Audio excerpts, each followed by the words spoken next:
அப்போ அந்த குரு எப்படி இருக்கணும் அப்படின்னு, அவர் தெளிந்த ஞானியாக இருக்கணும், நற்குணங்கள் நிரம்பினவராக இருக்கணும். அப்படி எப்படி இருக்கணும் அப்படின்னா, ஒரு உறவாக இருக்க வேண்டியது நமக்கு எத்தனையோ இருக்குது. அம்மா இருக்கா, அப்பா இருக்கா, மனைவி இருக்கா, பொண்ணு பிள்ளை இருக்குது, ஃப்ரெண்ட்ஸ் இருக்குது, ரிலேட்டிவ்ஸ் இருக்குது, எத்தனையோ உறவுகாரோடு தானே நம்ம இருந்துட்டு இருக்கோம். ஆனால் அந்த உறவு எப்படி இருக்கணும் அப்படின்னு ஒரு ஸ்லோகம். சத்யம் மாதா பிதா ஞானம், தர்மோ பிராதா தயா சகா, சாந்தி பத்னி க்ஷமா புத்திரஹா, ஷடேதே மம பாந்தவாக அப்படின்னு தர்மபுத்திரர் சொல்கிறார்ல ஒரு ஸ்லோகம். அவர் சொல்கிறார், எனக்கு இந்த 6 உறவு என்னென்ன அப்படின்னர். சத்தியம் மாதா, அம்மா யாருன்னர். வாய்மை, வாய்மை உண்மை அப்படின்னு சொல்லுவேன், அதுவே அம்மா. தாயை போல சேலை நூலை, இல்லை தாயை போல செய் நூலை போல சேலைங்கிறப்பல இது அம்மா சத்தியமாக இருந்தால் குழந்தை எப்படி இருக்கும்? அதுவும் சத்தியமாக தான் இருக்கும், உண்மையாக தான் இருக்கும். அப்படி சத்தியம் மாதா. அப்பா யாருன்னர். பிதா ஞானம், அறிவே அப்பா. கூட பிறந்தவா யாரு அப்படின்னர். தர்மோ பிராதா, தர்மம் தர்மம் அப்படின்னாலே அறம் அறம் அப்படிங்கிறமே, அந்த அறம் தான் கூட பிறந்தது. அடுத்தது ஃப்ரெண்டு யார், சகா யாருன்னர். தயா சகா, தயைனாக்க இரக்கம், இந்த இரக்கம் தான் எனக்கு ஃப்ரெண்டு. அடுத்தது பத்னி யார், மனைவி யார் அப்படின்னு. சாந்தி பத்னி அப்படின்னு, சாந்தி தான் பத்னி அப்படின்னா.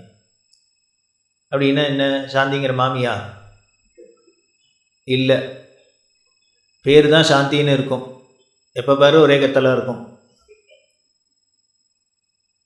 அப்படி இருந்து பிரயோஜனம் இல்லை. சாந்தி பத்னின்னா அமைதியே மனைவி. அதாவது நம்ம கூட இருக்க வேண்டியது, நம்ம வாழ்க்கையில் எப்பொழுதும் இருக்க வேண்டியது லைஃப் பார்ட்னர் அப்படின்னு சொல்லுமே. அது எப்படி எப்படி இருக்கணும், மேட் ஃபார் ஈச் அதர் அப்படிங்கிறா. அந்த made for each other life partner யாராக இருக்கணும்னர். அமைதிப்பா. நமக்கு நேர் ஆப்போசிட்டாக இருக்கு. கல்யாணம் ஆனதுக்கு அப்புறம் தான் சார் டென்ஷனே வந்துருத்து அப்படிங்கிறது. அப்படி இருந்து பிரயோஜனம் இல்லை. சாந்தி பத்னி, அமைதியே மனைவியாக இருக்கணும். சரி, அப்படி அமைதியே மனைவியாக இருந்தால் ஒரு குழந்தை பிறக்குமே, அந்த குழந்தை எப்படி இருக்கணும் அப்படின்னு. க்ஷமா புத்திரஹா அப்படின்னு, க்ஷமைனா பொறுமை, பொறுமை தான் குழந்தையாக இருக்கணும் அப்படின்னு. வேடிக்கையாக இருக்குது இந்த ஸ்லோகத்தை பார்த்தா. எல்லாம் நமக்கு நேர் ஆப்போசிட்டாக இருக்குது. எப்போ நமக்கு கத்துறோம் அப்படின்னர், பொறுமை போயிடுறதுன்னர். குழந்தைகள் பிறந்ததுக்கு அப்புறம் தான் சொன்னத்தை கேட்க மாட்டேங்கிறது, அதை பண்ணுறது இதை பண்ணுறது, கத்தல் சண்டை, அதுகள் அதில் இஷ்டத்துக்கு இருக்குது. அப்புறம் சொல்கிறோம், இதான் உங்களை கல்யாணம் பண்ணி நீங்கள்லாம் பிறந்ததுக்கு அப்புறம் தான் வீட்டில் சத்தமே இருக்குது, அது வரைக்கும் நாங்கள் இருக்கிறதே தெரியாத இருந்தோம் அப்படின்லாம் சொல்கிறோம். இந்த கல்யாணம் பண்ணினதுக்கு அப்புறம் தான் அமைதியும் போச்சு, குழந்தைகள் பிறந்ததுக்கு அப்புறம் தான் பொறுமையும் போச்சு அப்படின்னா இப்படியா இருக்கணும்? இல்லை, இதுக்கு அப்புறம் தான் ரெண்டும் இருக்கணும். ஷடேதே மம பாந்தவா, இந்த 6 தான்ப்பா என்னோட உறவு அப்படின்னு தர்மபுத்திரர் சொல்கிறதா இந்த ஸ்லோகம். ஆனால் தர்மபுத்திரர் அப்படி தான் இருந்தார் அப்படின்னு வச்சுப்போம். எப்படி இருந்தார் அப்படின்னு, எவ்வளவு சிரமப்பட்டிருக்கார், எவ்வளவு உடல் ரீதியாக இருக்கட்டும், மனோ ரீதியாக இருக்கட்டும், எவ்வளவு சிரமம். ஆனால் அத்தனையிலையும் அவர் ஏதானும் நிலை குலைஞ்சாரா, இல்லை அதுக்காக குறுக்கு வழியில் போனாரா? இல்லை. வனவாசம் பண்ணுறதே திரௌபதி கேட்குறா, என்ன தர்மம் தர்மம் தர்மம்னு உசிர விட்டு என்ன ஆச்சு கண்டம், அப்படி தர்மத்தில் இருந்தது என்னென்ன எல்லாத்தையும் தொலைச்சிட்டு இப்படி காட்டில் வந்து திண்டாடுறோம். இதுக்கா தர்மம்? அதர்மத்தில் போகிறவங்கலாம் மாடமாடிகளில் சௌக்கியமாக இருக்கான். இப்படி தர்மம் தர்மம்னு உயிரை விட்டதுக்கு நமக்கு இவ்வளவு கஷ்டமா அப்படின்னு திரௌபதி தர்மபுத்திரர்கிட்ட கோச்சிக்கிறா. அதுக்கு தர்மபுத்திர பதில் சொல்றார், நான் என்னம்மா பண்ண சொல்கிறேன், நான் வைசியன் இல்லையேம்மா, நான் க்ஷத்ரியன்மா அப்படிங்கிறேன். அதாவது பிஸ்னஸ் பண்ணுறது வைசியர்களோட குணம், அவள் தான் பண்ணலாம். என்ன பண்ணுவோம், பிஸ்னஸ்னால் என்ன, இதை கொடுத்தா எதை கொடுப்பேன், ரூபாயை கொடுத்தா சாமானை கொடுப்பேன், சாமானை கொடுத்தா ரூபாய், இதானே ஒன்றை கொடுத்து ஒன்றை வாங்கிறது தானே வியாபாரம். அது வைசியர்கள் பண்ண வேண்டியதுமா, நான் க்ஷத்ரியன்மா, நான் இங்கே தர்மத்தை அனுஷ்டானம் பண்ணுறது, தர்மத்தை பிடிச்சின்னு இருக்கிறது, இந்த தர்மத்தை பிடிச்சின்னு இருக்கிறதுனால எனக்கு என்னமோ பலன் கிடைக்கும் அப்படிங்கிறதுக்காக நான் பண்ணலம்மா. அப்படி பண்ணேன்னா பிஸ்னஸ். அது கோவிலுக்கு போகிறோம், சுவாமிகிட்ட பிரார்த்தனை பண்ணுறோம், சுவாமியை தரிசனம் பண்ணுறோம் அப்படின்னா எதுக்காக நாம் போகிறோம்னு ஏதோ வேண்டுதல் இருக்குது. சனிக்கிழமைனா எள்ளை தூக்கிட்டு போகிறோம், வியாழக்கிழமைனா கொட்டக்கல்லையை தூக்கிட்டு போகிறோம். அங்கே எப்படி இருக்குது அப்படின்னு திருநள்ளாறில் போனால் உள்ளுக்குள்ளே சக்கரவர்த்தியாக தர்பாரண்யேஸ்வரர் உட்காந்துருக்கார். அங்கே போனால் ஒரு ஈகாக்கா காணும் குறுக்களை தவிர. ஆனால் வாசலில் காவக்காரராக இருக்கார், அவர் சந்நிதியெல்லாம் கூட்டம் கூட்டமாக. அப்படி வேடிக்கை என்னென்னு, எஜமானுக்கு பயப்பில்லை, வேலைக்காரனுக்கு பயப்படுறது. நாள் என் செய்யும், நாடி வந்த கோள் என் செய்யும், கொடுங்கூற்று என் செய்யும். அன்னைக்கு என்ன பண்ணிடும். ஞானசம்பந்தர் வேயுரு தோழிபங்கர் விடமுண்ட கண்டர் மிக நல்ல வேணி தடவி மாசரு திங்கள் கங்கை முடிமேலணிந்த நுளமே புகுந்தாதனால் ஞாயிறு திங்கள் செவ்வாய் புதன் வியாழன் வெள்ளி சனிபாம்பிரண்டும் உடனே ஆசரு நல்ல நல்ல அவை நல்ல நல்ல அடியாரவர்க்கு மிகவே. ஞானசம்பந்தர் என்ன பண்ணிடும், இருக்கட்டுமே 9 பேர் இருக்கட்டுமே, இருந்தால் என்னென்ன, ஏன் ஒரு ஆள் போகாதோங்கிற, எங்கள் அப்பா ஒருத்தன் போகாதோ, இந்த 9 பேருக்கு மயச்சு கட்டேன். அந்த கங்காதரனான சந்திரசேகரனான அந்த பிரபு இருக்கிறது, ஈஸ்வரன் இருக்கிறது, இவாள்லாம் என்ன பண்ணிவிடுவா. என்ன சார், அவளுக்குன்னு ஒரு பவர் இருக்கொல்லி சார், ஏதான காரியம் பண்ணி தானே அவனை பண்ணட்டும். நம்ம கிரகங்களும் பவர் கொடுத்துருக்காரா, இவரே தான் பவர் கொடுத்துருக்கார், பண்ணுவாளா, என்ன பண்ணுவேன்னு. அப்படி ஏதானு பண்ணணும்னு இருந்துன்னா தன்னோட பக்தாளாக இருந்தால் என்ன பண்ணுவார் அப்படின்னு, அவை நல்ல நல்ல அடியார் அவர்க்கு ரொம்ப நல்லது தான் பண்ணும் அப்படின்னு.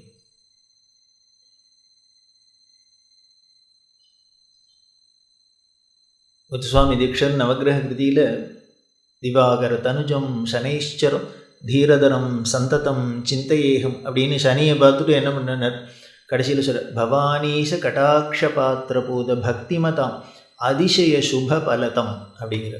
அந்த பவானீசனான அந்த பரமேஸ்வரன்ட்ட பக்தி பண்ணுறவாளுக்கு இந்த சனி என்ன பண்ணுவான்னு, அதிசய சுப பலதம், அதிசயமான சுபபலத்தையே தான் பண்ணுவார். அவர் பார்த்துருவான், ஓ சிவபக்தனா, அவனை இந்த பக்கம் வர சொல்லு. அவளுக்கெல்லாம் எல்லாம் லாட்டரி சீட்டு தான், எதை எடுத்தாலும் குரோர்பதி தான். அது பக்தி பண்ணலையா அவனை இந்த பக்கம் தள்ளு போட்டு சாத்து.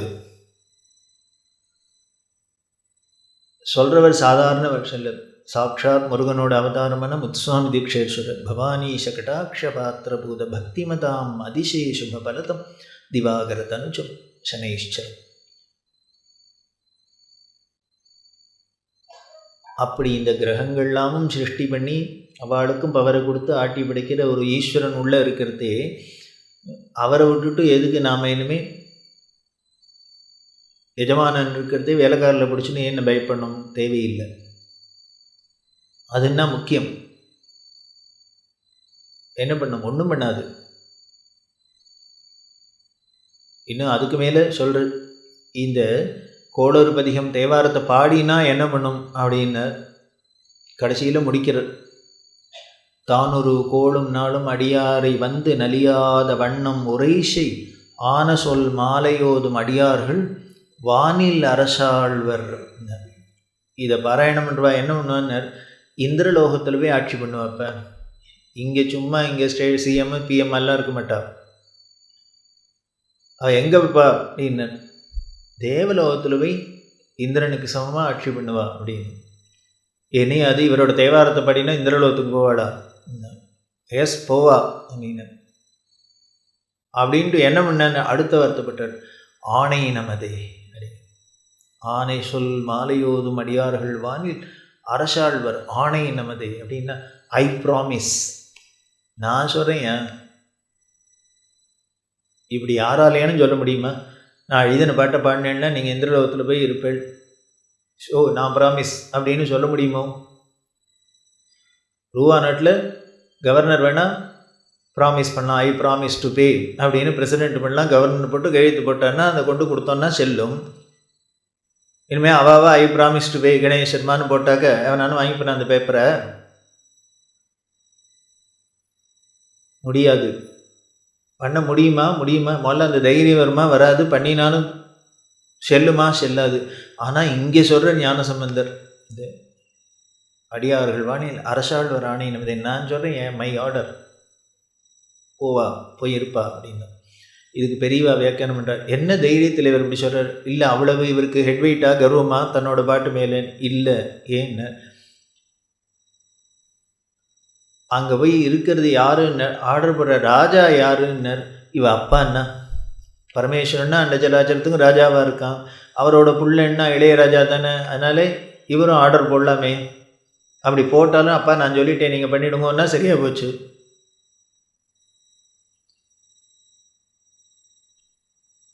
அப்படி அந்த பயம் இல்லாத இருக்குது, நிர்பயம். அது எப்போ போகும் அந்த பயம் அப்படின்னு? நமக்கு கூட ஒரு சப்போர்ட் இருக்குது, ஒருத்தர் இருக்க அப்படிங்கிற ஒரு தைரியம் வந்ததுன்னால் பயப்பட மாட்டோம். அந்த சகாதான் என்ன அப்படின்னு அந்த தைரியத்தை கொடுக்கறது தான் பக்தி அப்படிங்கிறோம். இந்த பக்தி என்ன பண்ணுறது நமக்கு அப்படி இப்படி ஒரு தைரியத்தை கொடுக்கறது, தெளிவை கொடுக்கறது. அப்படி தெளிஞ்சுடுத்துனாலே, தைரியம் வந்துடுத்துனாலே நம்ம அப்புறம் வாழ்க்கையில் கன்ஃபியூஷன் கிடையாது, அதுக்கப்புறம் டென்ஷன் கிடையாது, ஹாயாக ஸ்மூத்தாக போயிடும். அதுக்கு தான் இந்த குரு அருள் செய்கிற, அந்த குருவோட அருள் இருந்ததுனால் இது நமக்கு சாத்தியமாகுது. அப்படி இருக்கிற அந்த குரு நமக்கு வாயை திறந்து ஒன்று சொன்னார்னா அது வேறு உபதேசம். அந்த உபதேசம் எதுக்கு சொல்கிறவர்? இதை பண்ணுங்கோ, அதை பண்ணாதீங்கோ, இப்படி இரு அப்படி இரு ஏதோ சொல்கிறான். வீட்டில் அப்பா அம்மா குழந்தைகளை பார்த்து ஏதோ இதை பண்ணு அதை பண்ணாதன்னு சொல்கிறாருன்னா எதுக்கு சொல்கிறா? சொல்கிறதே குழந்தைகளுக்கு கோபம் வரலாம். அவன் இப்போல்லாம் அது ஒரு கோபமே வராது, அதுக்கு மேலே கேஸே போட்டுருவா. என் ப்ரைவசி போச்சு அப்படின்னு. எங்கள் அப்பா லஞ்ச் டயத்தில் தான் சாப்பிட்ணும்னு சொன்னார். தனி மனித சுதந்திரம் போயிட்டு, அதுக்கு வேறு எல்லாம் நிறையா குரூப்பெல்லாம் இருக்குது, எல்லாம் உடனே ரோட்டில் கிளம்பிடும். தனி மனித சுதந்திரம் போயிடுத்து அப்படின்னாரு. இவர் என்ன 12 மணிக்கு தான் லஞ்சில் சாப்பிடணும்னு, ஏன் இஷ்டம் எப்போ வேணால் சாப்பிடு அப்படி சாப்பிட்டீங்கன்னா நீ மனுஷன் இல்லை. ஏன்னா ஆடு மாடுக்கு தான் இதெல்லாம் லஞ்ச் டைம் உண்டான்னு 12 மணிக்கு தான் வைக்கல சாப்பிடணும், அது என்ன உண்டா? கிடையாது. எந்த ஒரு நியமமும் இல்லாத, எந்த ஒரு நியதியும் இல்லாத மனம் போனபடி போக்கிறது இருக்கிறதுங்கிறது அனிமல்ஸ்க்கு தான் அது. அப்போ அதுலேருந்து நமக்கு வித்தியாசப்படுத்தி காமிக்கணும்னா அப்போ நமக்கு ஏதோ ஒரு ரெஸ்ட்ரிக்ஷன்ஸ் வேண்டிருக்கு. இப்போ நாட்டில் சட்டத்திட்டம் போட்டிருக்கு அப்படின்னா இது அந்த சட்டத்திட்டம்லாம் யாருக்கு? மனுஷாளுக்கு தானே வழிய. இனிமேல் வடக்கு மாட வீதியில் இந்த பக்கமாக வரக்கூடாது, தெற்கு மாட வீதியில் அந்த பக்கமாக போகக்கூடாது, ஒன் வே அப்படின்னா இது உடனே ஆடு மாடு நாயெல்லாம் அப்படி இருக்குமா? நேராக இனிமேல் வடக்கு மாட வீதி சுற்றின்னு தான் தெற்கு மாட வீதி போவேன்னு போகுமா? இல்லை, நீ மனுஷன்தான் இருக்கலாம். நீ அதில் இல்லாத குறுக்க போந்தீங்கன்னா அப்போ உனக்கும் 2 கால் தான் குறையிறது, அவ்வளவுதான். அப்போ சட்டத்திட்டம் நியதிங்கிறதே மனுஷனுக்கு தான். ஏன் அப்படின்னு அதுலேருந்து டிஃபரன்ஷியேட் பண்ணி காமிக்கிறது தான். அப்படி இருக்கிற அந்த நியமத்தை நியதியை மீறினோம் அப்படின்னால் அதுபடி நடக்கலை அப்படின்னா நாம் விலங்கினம் தான். அப்படி விலகக்கூடாது அப்படிங்கிறத தான் இந்த குரு நமக்கு சொல்லித்தரார். அவர் சொல்லித்தரார்னா எப்படி சொல்லித்தரார்? இப்படி இருங்கோ அப்படி இருக்காதீங்கோ அப்படின்னு சொல்கிறது மட்டும் இருக்காரா? இல்லை. அவர் என்ன பண்ணுறாரு? முதல்ல தாம் ப்ராக்டிஸ் பண்ணி காமிக்கிறார்.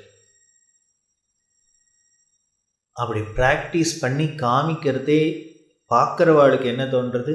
ஓ, இது என்ன இப்படி தான் பண்ணும் போல இருக்குது, அது என்ன அப்படி பண்ணக்கூடாது போல இருக்குது அப்படின்னு. அப்படி யாரோ ஒருத்தர் ஒரு லீடர் அந்த பக்கமாக சுற்றின்னு வந்தாருன்னா பின்னால் ஃபாலோ பண்ணுறவங்களாம் ஓ இந்த குறுக்க போகக்கூடாது போல இருக்குது, அதனால தான் சார் அப்படி போகிறார் அப்படின்னு உடனே அவளும் பின்னால் ஃபாலோ பண்ணிட்டு வரா. லீடர்னாலே என்ன? லீட் பண்ணிட்டு போகணும், அவ்வளோதான்.